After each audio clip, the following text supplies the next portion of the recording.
aí, queridos, a paz do Senhor, tudo bom? Como é que vocês estão? Estão bem? Então vamos lá, para a nossa aula de Teologia Sistemática. Vamos iniciar a nossa aula deste sábado com o livro de Teologia Sistemática 1. Vamos lá.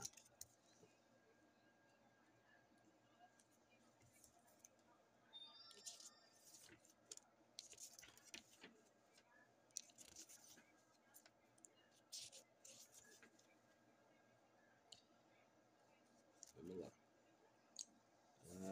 Nós vamos começar na página 17 com a introdução.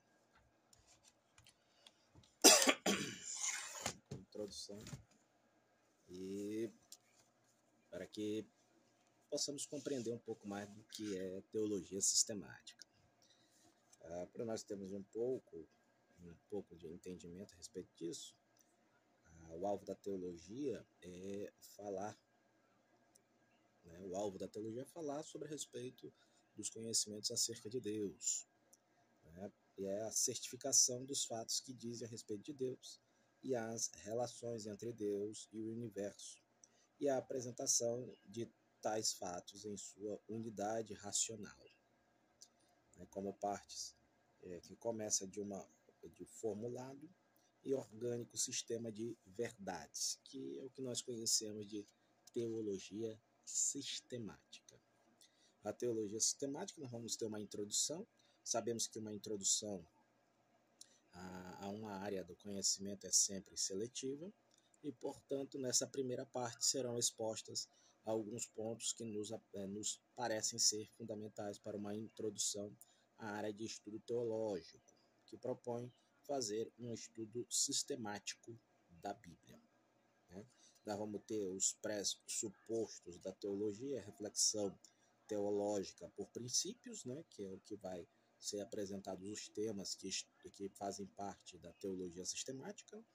O termo pressuposto significa algo que se pressupõe e que se supõe antecipadamente. É uma pressuposição. Portanto, pressuposto é o que é posto antes da base mesmo. É o alicerce sobre a qual se constrói uma ideia, uma doutrina ou uma explicação. Aqui na página 18 nós vamos ter a expressão reflexão teológica. Por princípios diz respeito ao método bíblico de raciocínio cristão, que faz das verdades da palavra de Deus a base principal do fazer e estudar e aprender teologia. Sendo assim, identificar, compreender e refletir criticamente sobre os pressupostos da teologia e dos autores de livros sobre as doutrinas bíblicas, e principalmente seguir os princípios bíblicos no processo de ensinamento-aprendizado da sã doutrina e da sã teologia. São atitudes fundamentais para o cristão que deseja obter um profundo conhecimento teórico e prático das Sagradas Escrituras. E o que é pressuposição e a sua importância para a teologia? Nós vamos ter aqui o termo pressuposto também pode ser relacionado às atitudes gerais e implícitas que funcionam como que o pano de fundo, de fazer teologia. Por isso, quanto à utilização dos pressupostos teológicos, o estudioso deve procurar saber que eles devem ser sempre verdadeiros, ou aceitos como verdadeiros, pois são eles que construirão as informações, o ensinamento explícito sobre a Bíblia. Então, esses pressupostos teológicos são for antibíblico, o ensinamento doutrinário explícito apresenta-se como uma falsificação doutrinária. Sendo assim, identificar o pressuposto durante a leitura de uma obra teológica é fundamental para a interpretação textual. Essa identificação pode evitar que o leitor aceite como verdadeiro o pensamento herético do autor. Então, tudo isso nós vamos ver dentro da teologia sistemática. Olha só, a teologia sistemática ela vai apresentar alguns temas interessantes. Ela vai apresentar alguns pressupostos. Aqui na página 19 ela vai apresentar os pressupostos da teologia e alguns dos pressupostos que nos servirão de base para elaborar a leitura deste livro. Ora, sendo a teologia o conhecimento sistemático de Deus, há duas pressuposições fundamentais desta área de estudo que deve ser destacada. Primeiro, que Deus existe e que ele se revelou através da sua palavra divina. Logo, a existência de Deus é a grande pressuposição da teologia, pois não há sentido em falar-se do conhecimento de Deus e que ele se revelou na Bíblia Sagrada, e se não se admitir que Deus existe. Neste caso, é importante destacarmos que a pressuposição da existência de Deus não necessita de uma demonstração lógica, pois a fé na existência de Deus não deixa lugar nenhum para dúvida. Então, a fé que é a base de nós acreditarmos neste Deus tão poderoso, que é existente para as nossas vidas. A bem da verdade é que Deus não existe. Deus não existe porque Deus é a existência. Né? Quem existe somos nós, porque nós somos, viemos da conjunção carnal de um homem e de uma mulher. Deus, logo, ele é a existência. Beleza? Então, vamos lá. Na página 20 vai ter um parágrafo aqui interessante, que vai dizer que o cristão aceita a verdade da existência de Deus pela fé. Mas esta fé não é uma fé cega. É uma fé baseada em provas, e as provas que se acham primariamente na Escritura, como a palavra de Deus inspirada, e secundariamente na revelação de Deus na natureza. Então, quando nós olhamos para a natureza, para a sua criação, a criação que Deus fez, logo ela vai nos mostrar que existe um Deus que rege todas estas coisas. Logo nós vamos compreender que a natureza mostra para nós de uma existência de um ser soberano e único que está no controle de todas as coisas. Ok? Vamos lá. A Bíblia pressupõe a existência de Deus em sua declaração inicial. No princípio, no início, na formação, na criação, criou Deus os céus e a terra. Pronto. A Bíblia não somente descreve a Deus como o criador de todas as coisas, mas também como o sustentador de todas as suas criaturas, e é como o governador de indivíduos e nações. Ela testifica o fato de que Deus opera todas as coisas de acordo com o conselho da sua vontade. Ok?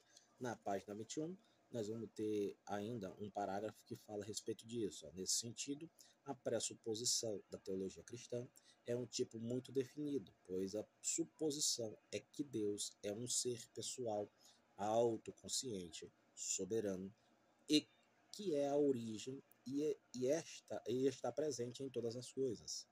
Sob essa perspectiva, entende-se que Deus é imanente em cada parte da criação e, ao mesmo tempo, é transcendente à criação inteira. Ele transcende na criação também. Ou seja, Deus é imanente e transcendente ao mesmo tempo. Aleluia! Vamos lá. Deus é imanente porque é o princípio de tudo. Isto quer dizer que a criação só existe e subside pelo efeito de um contínuo fluxo do seu poder criador, conforme nos diz as Escrituras. Ele é antes de todas as coisas, e todas as coisas subsidem por ele, ou só existe por causa dele. Assim diz o Senhor, o Senhor que criou os céus e os estendeu, e formou a terra e a tudo quanto produz, e que dá e a respiração do povo que nela está, é o Espírito aos que andam nela.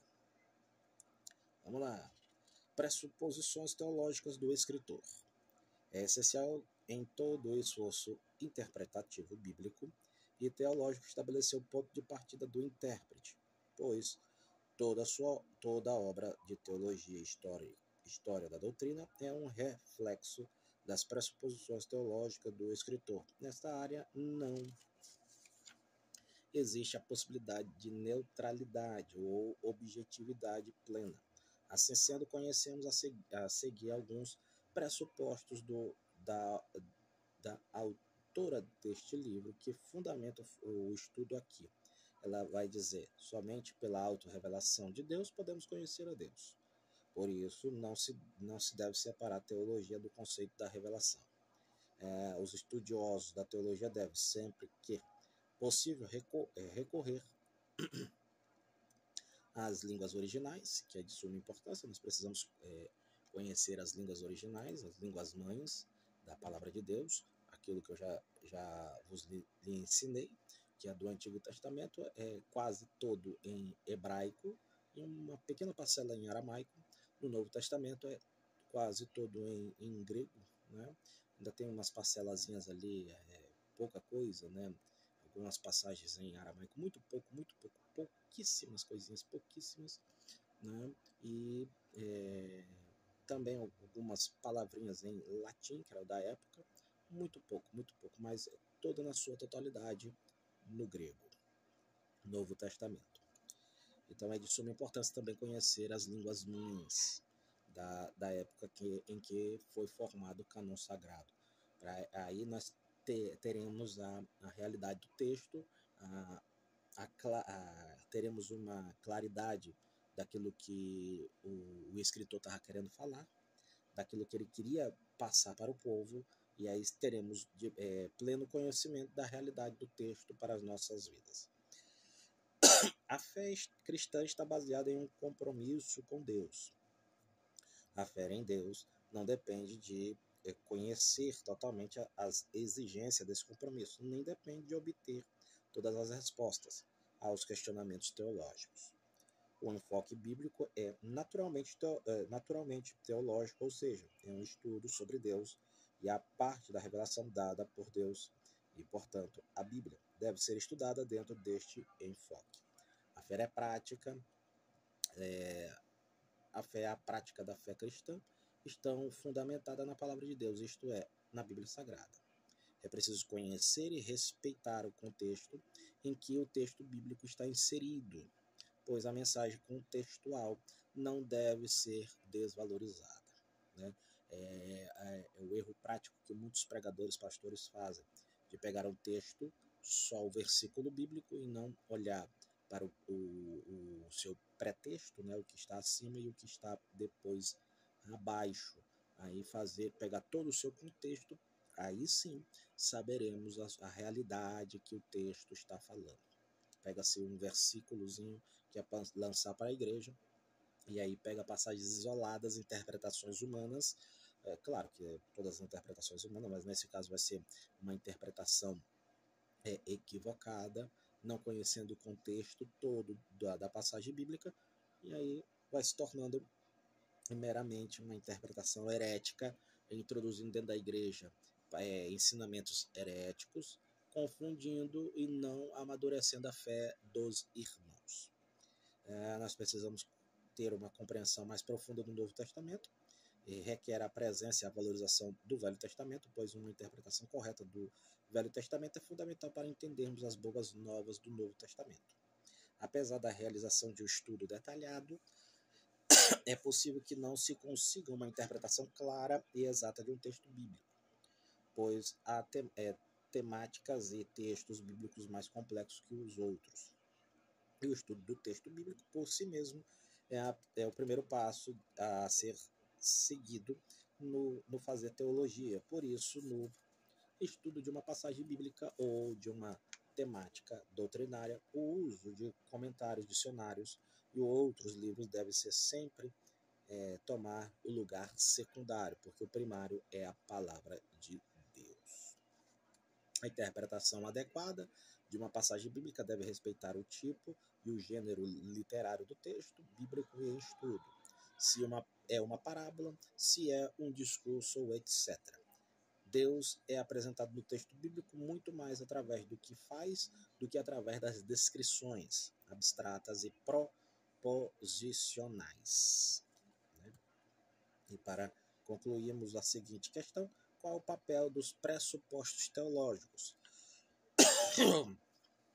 Com base nos pontos acima apresentados, podemos afirmar que os pressupostos teológicos corretos acerca de Deus e da Bíblia nos colocam numa posição de melhor entender a mensagem do Senhor.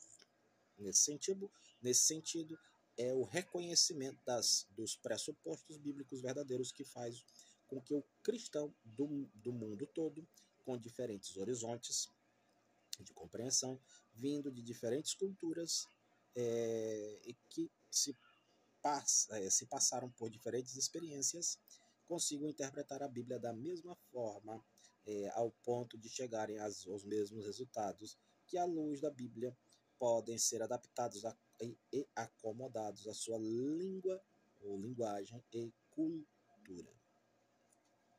Vamos lá.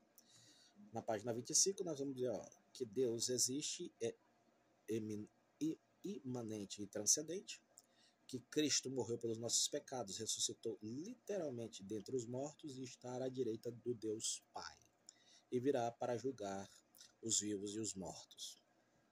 E que o Espírito Santo é o nosso Consolador e nos ensina todas as coisas e pode convencer o homem do pecado, do juízo e da justiça.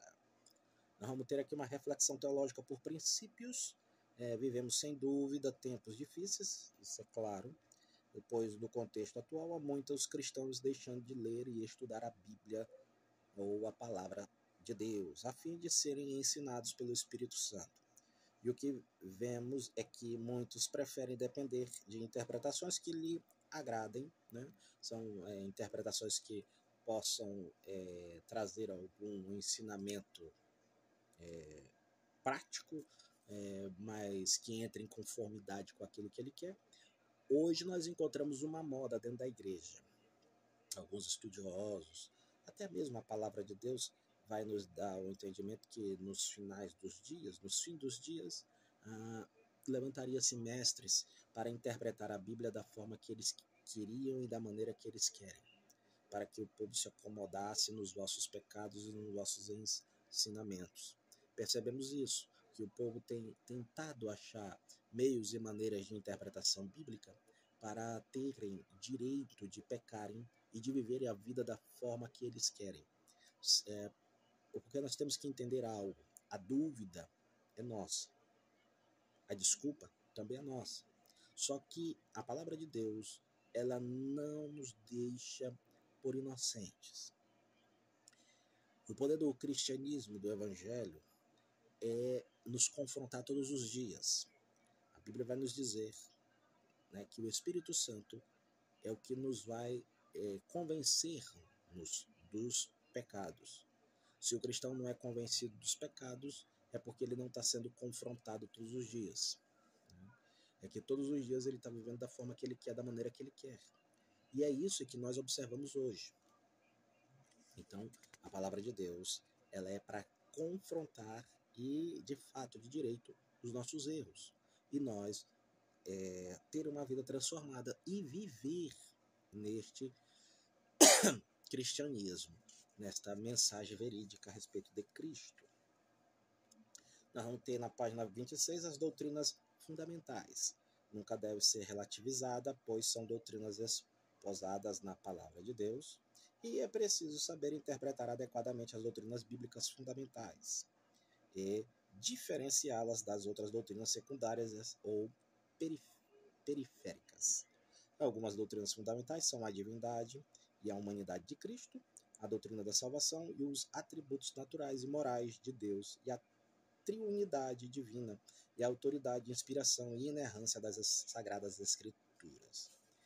Ele vai, na página 27, nós vamos ter vigiai para não cair em tentação, de viver em busca de uma revolução teológica e do ineditismo teológico nos dias atuais. Vemos muitos pregadores e teólogos com a mesma postura dos que iam a Areópago e em Atenas, dessas formas informando que não cuidavam de outra coisa se não falar ou ouvir as últimas novidades. Senão, em que lugar fica, pergunto em que lugar fica, pergunto, o buscar em primeiro lugar o reino de Deus e a sua justiça.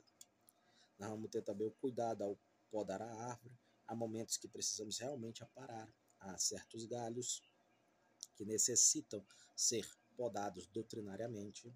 Porém, muitos têm perdido o equilíbrio, né, e acabam agindo além da conta, jogando fora o essencial. Nós vamos ter a filosofia nunca deve ser colocada acima da palavra de Deus. Esse é outro perigo. A filosofia, ela é marxista, ela é sociológica, ela é socialista, né? Ela tenta mudar e desvirtuar os pensamentos humanos e desvirtua. Só que a Bíblia sempre vai nos ensinar sobre estes perigos de colocarmos a filosofia acima das escrituras, isto é, de pensamentos que a razão não precisa de fé. Paulo diz em Colossenses, observe isso aqui, 2:8, tende cuidado para que ninguém vos faça presa presa sua por meio de filosofias e vãs sutilezas. Isto não significa dizer que a razão é um obstáculo para a fé, ao contrário. O que a razão e a fé se opõem um ao outro. Não é nada disso. Ora, a fé, de acordo com a Bíblia, é um ato de pensar e aquele que apta por uma espiritualidade desprezando a razão acaba esmorecendo na fé. Mas aqui tratamos da fé que tem por base as Sagradas Escrituras e que é diferente da fé genérica. Quanto à razão, a Bíblia nos diz que devemos apresentar ao Senhor um culto racional. Né? Enfim, fé e razão fazem parte da vida cristã. Simples assim. Eu preciso ter racionalidade, pensar, amadurecer a minha mente para entender o processo de Deus em minha vida. O sofrimento, as lutas, as batalhas não me faz ser um privilegiado. Ao contrário, as lutas, as batalhas, as dificuldades do dia a dia, todos passam por isso. Todos. O negro, o branco, o roxo, o amarelo, o gordo, o magro, o rico e o pobre, todos passam pela mesma dificuldade. Só que o cristão, ele amadurece e entende que as lutas, as batalhas, é para ele compreender ainda mais e se tornar mais humano. Com a ação do Espírito Santo na sua vida, ele vai entendendo que tudo aquilo que permite o Senhor ele passar aqui nesta terra é para ele amadurecer e se tornar um homem íntegro, reto, uma mulher íntegra, reta na presença do Senhor Jesus. Vamos lá. Saiba que o discurso piedoso não justifica o erro. Erros doutrinários nunca devem ser justificados usando o manto de uma falsa piedade e de falsos amor. A real piedade e o verdadeiro amor não desprezam a palavra de Deus. Paulo nos adverte em Colossenses 2:18. Ninguém vos domine ao seu bel prazer, por pretexto de humildade, estando debalde inchado com a sua carnal compreensão. A doutrina bíblica, o amor e a espiritualidade andam juntas. Recordemos que a contextualização sadia da Bíblia não significa adaptar a Bíblia ao povo ou à nossa época. Contextualizar de maneira sadia é modificar levemente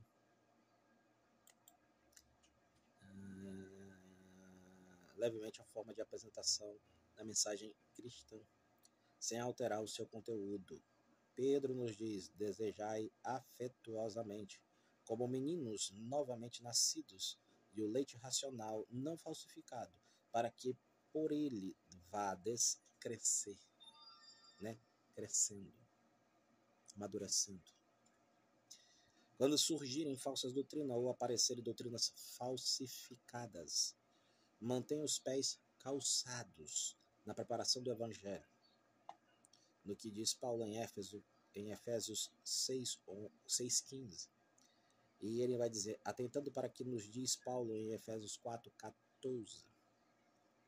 Não sejamos meninos inconstantes, levados em roda por todo vento de doutrina, pelo engano dos homens, que com astúcia enganam fraudulosamente. Sejam maduros. Amadurece, crente. A palavra de Deus é para nos amadurecer, para compreender, assimilar. Né? Lemos, temos momentos para que momentos de reflexão, momentos de entendimento, momentos com a palavra de Deus em oração e compromisso, é para amadurecermos, é para entendermos a palavra de Deus em nossas vidas.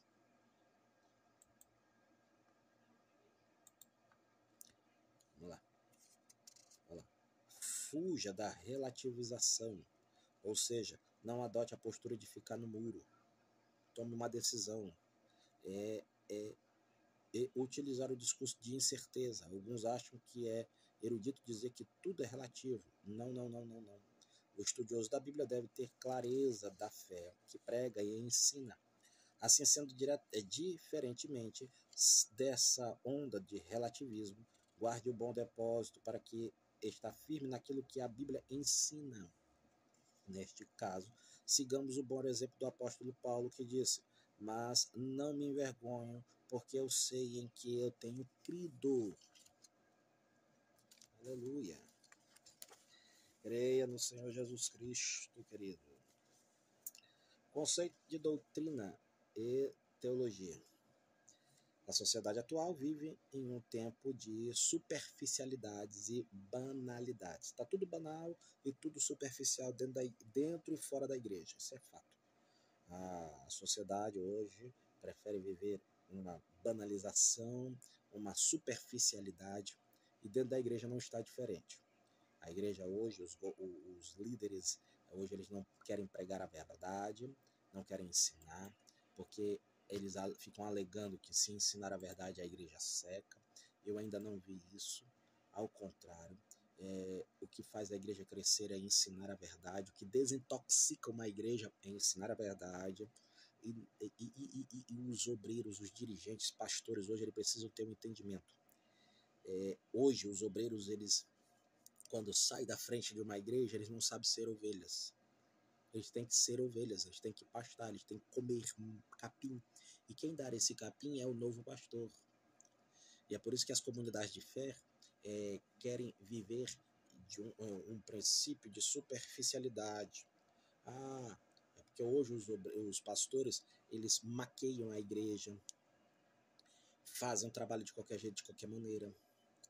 Porque é melhor estar com o bolsinho cheio com o dízimo e a oferta do irmão do que falar a verdade. E aí a igreja sofre, a igreja não amadurece, não se desintoxica dos pecados. Porque o que mata uma igreja é a imundície do pecado que fica dentro dela. E aí não tenhamos uma igreja madura na fé, no conhecimento e na graça de Deus. Vamos lá. Aqui o segundo parágrafo da página 30 vai dizer assim: sendo assim, é importante entendermos que a Bíblia é acima de tudo um livro de doutrinas, de ensinos, de correções, que precisam ser estudado, compreendidas e expostas sobre a unção do Espírito Santo, que inspirou essas doutrinas. Nesse sentido, é preciso entender os conceitos da doutrina e teologia que adotamos nesta obra. Lembremos que a verdadeira doutrina é de Deus. Jesus respondeu e disse-lhe: a minha doutrina não é minha, mas daquele que me enviou, é do Pai. João 7,16. É, portanto, a sã doutrina que a teologia se propõe a estudar, e estudar sistematicamente. Vamos lá? Vem estudar conosco? Meu irmão, é assim. Sistematicamente incansável. Vamos lá, conceitos de doutrinas. Sabemos que na Bíblia apresenta as doutrinas de forma sistematizada, Ou seja, não encontramos na Bíblia nenhuma doutrina esboçada, organizada, desdobrada ou isolada em um só lugar. É por meio do estudo sistematizado que é feito a catalogação textual e conceptual do ensino bíblico. Assim sendo, quanto mais detalhada e completa for esta sistematização, mais completo e profundo será o estudo desta doutrina. Vocês sabem o que é doutrina? Doutrina vem da palavra do latim doctrina, que significa ensinamento, norma, regra. A palavra grega didache, ou didache, né? Traduzida como doutrina, significa instrução. Assim, a doutrina bíblica é um ensino normativo, terminante, final, extraído das escrituras sagradas. A doutrina bíblica nos orienta e ensina a fé em Deus e a prática da vida cristã. Resumindo, uma doutrina é simplesmente o resultado do processo de se fazer teologia sistemática com respeito a um tópico específico, uma matéria específica. Vamos lá. Nós vamos ter, na página 33, doutrinas várias, né? Ou várias doutrinas, são doutrinas bíblicas falsificadas, adulteradas. Né? Doutrinas estranhas são pseudo-doutrinas, isto é, doutrinas forjadas nunca foram bíblicas. Né? Nós vamos ter as grandes partes das falsas doutrinas, bem como a prática da falsificar as doutrinas surgem a partir das igrejas neopentecostais. Isso aqui é outra discussão, e de grupos similares. Né? O processo de falsificação da doutrina ocorre através de distorções, desvios, inovações, aberrações, adulterações, truncagem das verdadeiras doutrinas bíblicas. As falsas doutrinas são inventadas ou mantidas por falsas religiões, pelas seitas, e podem circular através de princípios e ideias no campo religioso filosófico. Falsas religiões são antibíblicas, são religiões que vêm dos primórdios da humanidade, muitas vezes até mudam de nome, mas o conteúdo é herético e o mesmo. Né? As seitas, por sua vez, são falsos movimentos religiosos que podem derivar de uma ou mais religiões, verdadeiras ou falsas. Os falsos princípios, ideias e crenças filosóficas são parte de uma ramificação de falsas ideias. Então lembra lá daquele livro que nós lemos lá de heresiologia, que vai mostrar para nós uma porrada de falsas doutrinas, falsos ensinos que se baseiam que tem uma ramificação dentro do cristianismo, mas que em vez de apontar para Cristo, aponta para outras coisas que não é Cristo. Então, isso mostra para nós como inicia-se uma heresia. Na página 36, nós vamos ter o conceito de teologia. O termo teologia, literalmente, é o estudo de Deus. Isso é fato. É o estudo relacionado às coisas de Deus. Vai mostrar questões de um Deus que é uno, mas trino. Vai apontar para nós como esse nosso Deus é verdadeiro, grandioso. A teologia fala disso tudo. Na página 37, no segundo parágrafo, vai dizer que a teologia é, portanto, a ciência que trata do nosso conhecimento de Deus e a sua relação com o homem. E ela vai dizer, resumindo a doutrina cristã, a palavra doutrina significa ensino, introdução, que nós já vimos, mas pode definir-se assim: as verdades fundamentais da Bíblia dispostas em forma sistemática. A teologia é bíblica, pois toma o seu conteúdo principal das Escrituras do Antigo e do Novo Testamento. E assim a palavra de Deus é a primeira fonte que constituiu o conteúdo da teologia. Nós vamos ter na página 38 a teologia sistemática, porque não examina cada livro, né, da Bíblia separadamente, mas procura juntar em todo coerente o que as Sagradas Escrituras afirmam sobre dado tópico, tal como a natureza e o agir de Deus, a salvação e o pecado. A teologia é elaborada no contexto da cultura humana, uma vez que deve relacionar os ensinos das Sagradas Escrituras, como dados encontrados em outras disciplinas e que lidam com o mesmo assunto, né, em questão, a geografia bíblica, por exemplo. Né. A teologia é contemporânea, é dos nossos dias, nesse caso deve primar o labor teológico em organizar e esclarecer as verdades bíblicas. A teologia é prática, é fácil, né, porque não basta apenas informar as pessoas sobre as doutrinas bíblicas. É fundamental que a doutrina exposta seja aplicada na vida cotidiana, ou seja, na vida física ou na vida não física do cristão. Né? A doutrina cristã é para o ser humano integral, corpo, alma e espírito. Ele é tricotômico. Então vamos ter a principal fonte do estudo teológico, né? Vai mostrar para nós a teologia natural, o mesmo que a teologia empírica. Cerne desta teologia é a ideia de que é possível chegar a um conhecimento genuíno de Deus, baseando apenas na razão. Nós vamos ter tradição, são as obras que registram o que tem sido adotado e ensinado por indivíduos e organizações que se identificam como cristãos.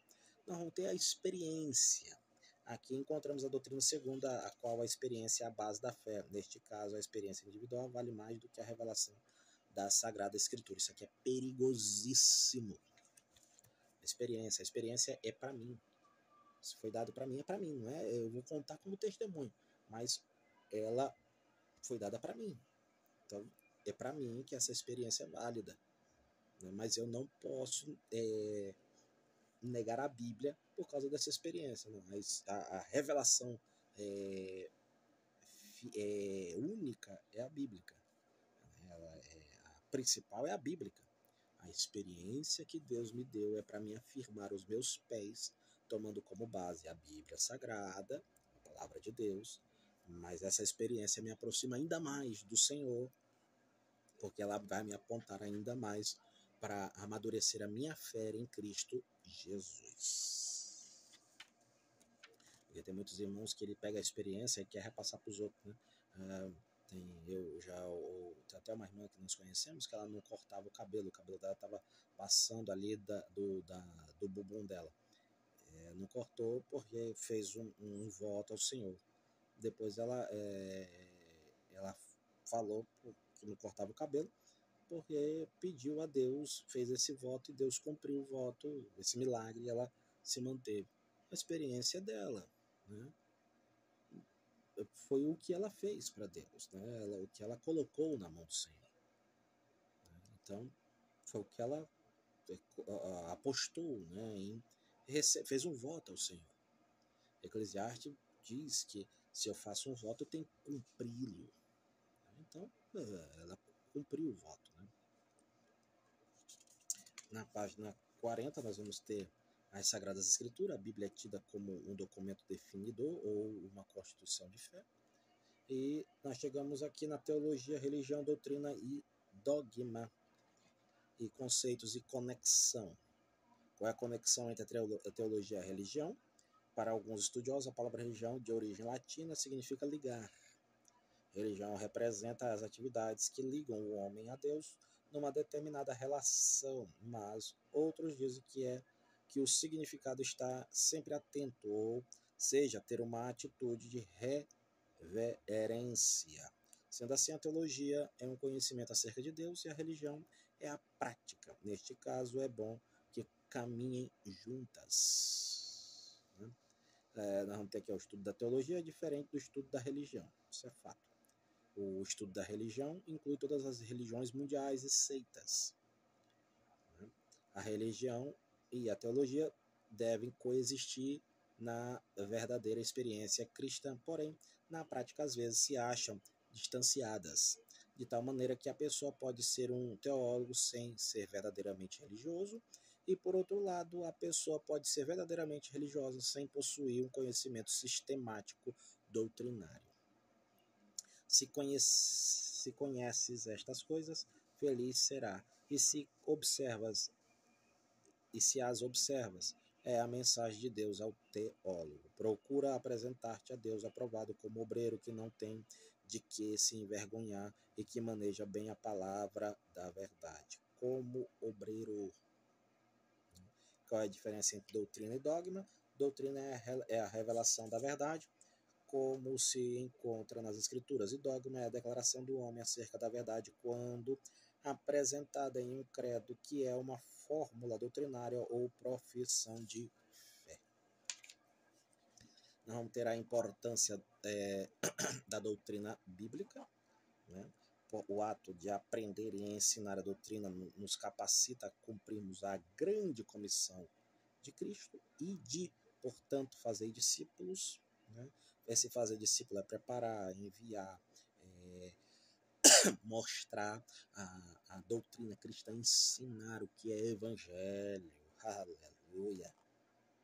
Né? Ele vai dizer aqui, a verdadeira doutrina é fundamental para a salvação. Muita paz tem os que amam a tua lei, e para eles não há tropeço.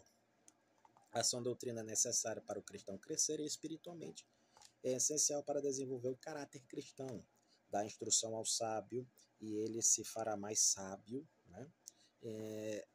O cristão pode ser destruído e se não conhecer a doutrina verdadeira. O meu povo perece por falta de conhecimento. A crença doutrinária correta é fundamental para o relacionamento entre o cristão e Deus. Quanto mais tu conheces de Deus, mais tu tem intimidade com Ele. Aleluia. A doutrina é importante por causa da ligação entre a verdade e a experiência. Quando tu compreende isso, rapaz, tu tem o ensino da palavra e a experiência de fé, as duas se unem. Quando eu só creio na experiência e não tenho uma vida de ensino, não procuro ter base bíblica, vira uma mera experiência. Também, em contrapartida, se eu tenho só a palavra, mas não tenho a experiência de fé, fica vazio. Então as duas correm juntos.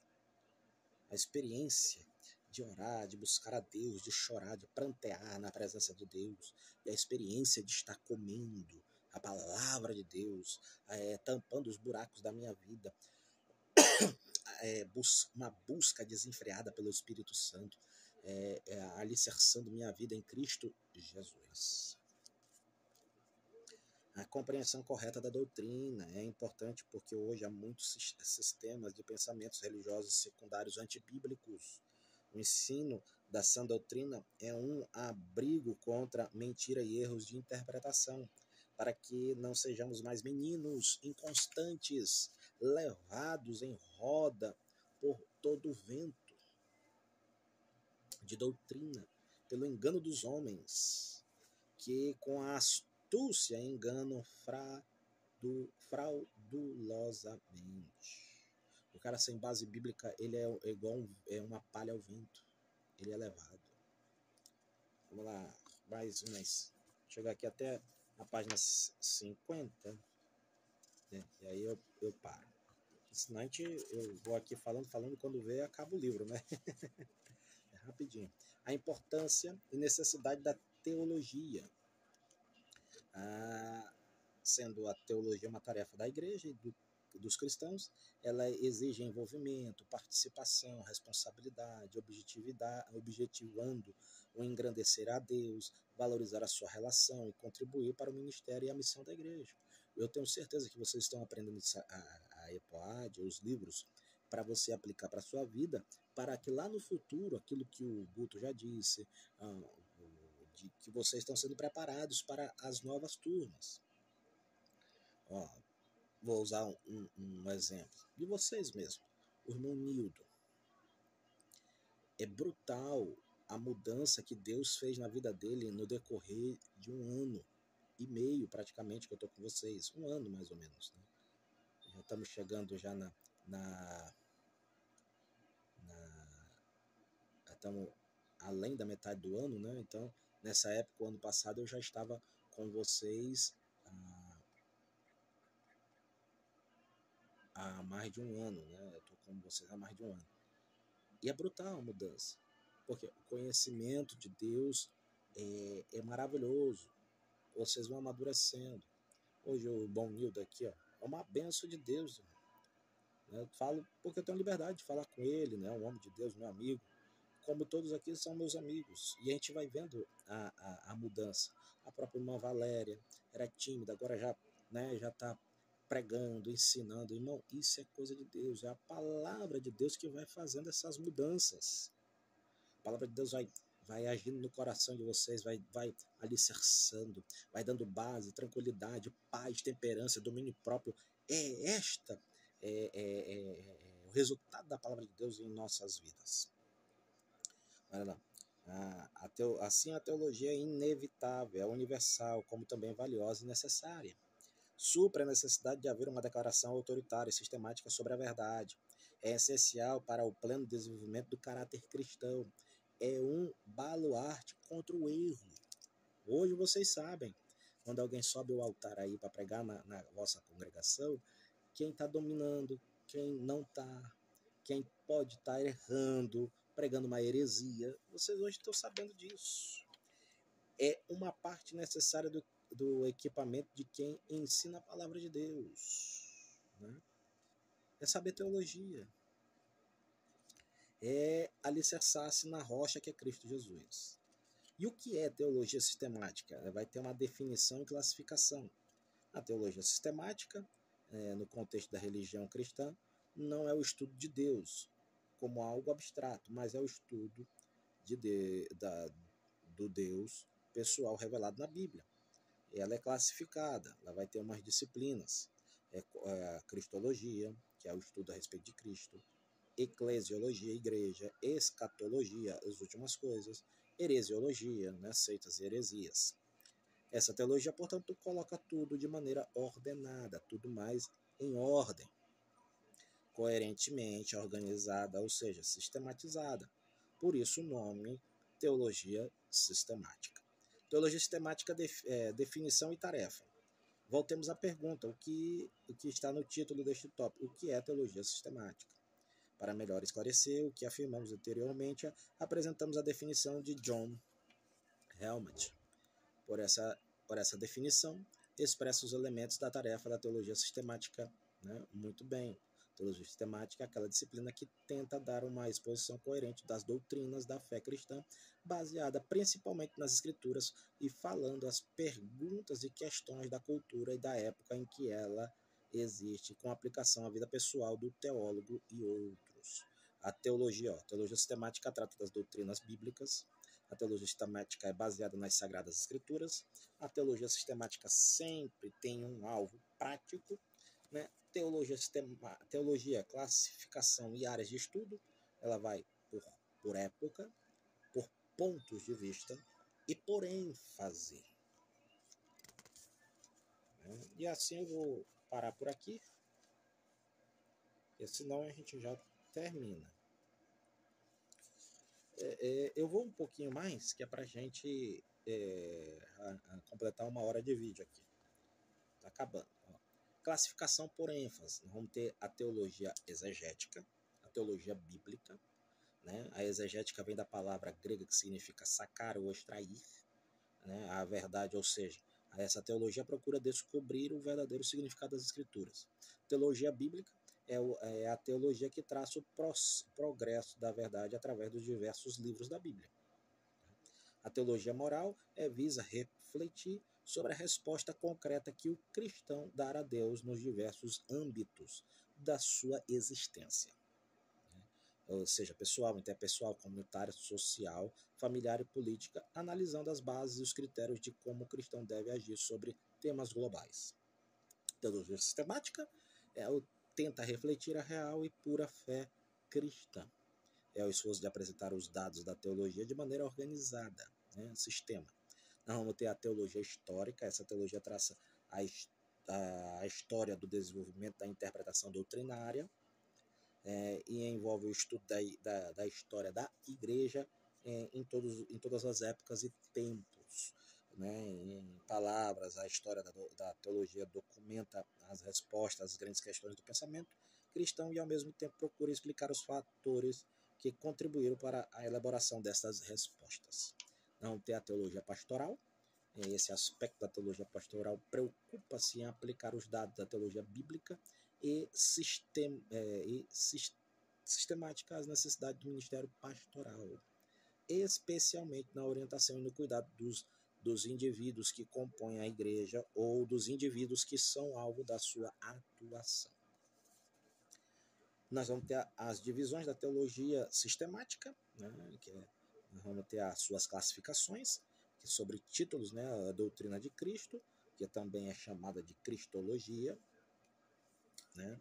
Nós vamos ter as doutrinas das escrituras, a bibliologia, é o estudo da Bíblia.